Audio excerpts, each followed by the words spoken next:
Vapi Udyognagar police દ્વારા 13 તુજકો અર્પણ અંતર્ગત 18 અરજદારોને કુલ 4,18,901 થી વધુનો મુદ્દામાલ સુપ્રત કરાયો। તારીખ 31 મે રવિવારના 1:15 કલાકે પ્રસિદ્ધ કરેલી પ્રેસ નોટની વિગત મુજબ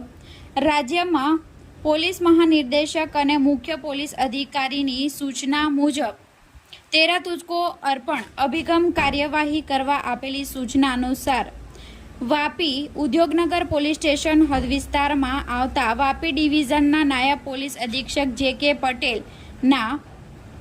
સૂચના અનુસાર કાર્યક્રમ સફળ બનાવવા માટે વધુમાં વધુ મોબાઈલ ફોન શોધી કાઢી મૂળ માલિકોને પરત કરવા સૂચના આપી હોય, જેના આધારે વાપી ઉદ્યોગનગર પોલીસ સ્ટેશનના પોલીસ ઇન્સ્પેક્ટર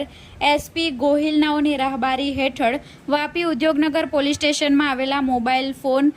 ગુમ અરજીઓ CEIR પોર્ટલ ઉપર સર્ચ કરી તથા ટેકનિકલ સર્વેલન્સના આધારે ગુમ થયેલ કુલ 18 મોબાઈલ ફોન શોધી કાઢી મૂળ માલિકોને સુપ્રત કરવામાં આવ્યા છે, જેમાં કુલ 4,18,901 કિંમતનો મુદ્દામાલ મૂળ માલિકને સુપ્રત કરવામાં આવ્યો છે।